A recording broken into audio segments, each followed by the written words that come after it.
Serial सरू के आने वाले अपकमिंग ट्रैक में जहां पर एक तरफ सरोजा जंग जीतने ही वाली थी, लेकिन बुरी तरीके से सरोजा ट्रैप में फंस गई है। सरोजा ने लगाया था सरू को फोन, लेकिन अनिका ने जान के धक्का देके दादी को गिराया ताकि सरू दादी के ऊपर कंसंट्रेट कर अपना फोन छोड़ दें। और सरू ने जैसे ही अपना फोन छोड़ा, अनिका ने फोन उठा लिया और सरोजा की सारी बातें सुन ली। और सरोजा की बातें सुन के वो पहुंच गई हॉस्टल में और वहां पे बैठ गई जाके।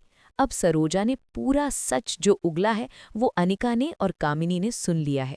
अब कामिनी और अनिका ने मिलके सरोजा को मारने की प्लानिंग रची है। लेकिन ऐसे कैसे दोस्तों, सीरियल में सरोजा अगर मर जाएगी तो सीरियल आगे कैसे बढ़ेगा। सीरियल में सरोजा नहीं मरने वाली है। सरोजा को बचाने के लिए उसका पति चंद्रकांत आने वाला है, क्योंकि चंद्रकांत पहुंचने वाला था एक सुनार के पास दिखाने के लिए वो चांदी का सिक्का। अब चांदी का सिक्का दिखाने के लिए जब वो सुनार के पास जा रहा होता है, उसे रास्ते में दिख जाती है सरोजा। सरोजा जैसे ही दिखती है, वो तुरंत कामिनी से बचाता है अपनी पत्नी सरोजा को। और फाइनली सरोजा अब सेफ हैंड्स में है और चंद्रकांत ने अपनी पत्नी सरोजा को कामिनी के इस चंगुल से बचा लिया है।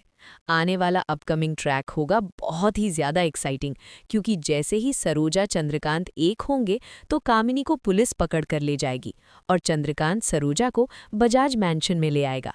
वहां पे सरू भी होगी। सरू को पता पड़ेगा कि इसकी माँ बजाज खानदान में है और वहीं सबके सामने ये खुलासा होगा कि आखिरकार सरू ही तो है बजाज खानदान की इकलौती वारिस, इकलौती पोती।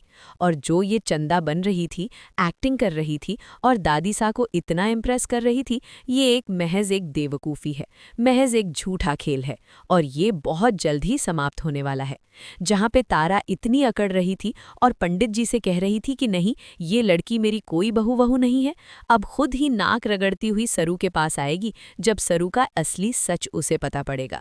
खैर, ये थोड़ा सा आगे का ट्रैक आपको हमने पहले ही बता दिया है, इसलिए आप सभी एक्साइटमेंट को बांधे रखिए और देखते रहिए सीरियल सरू, क्योंकि एक्साइटमेंट अभी बाकी है।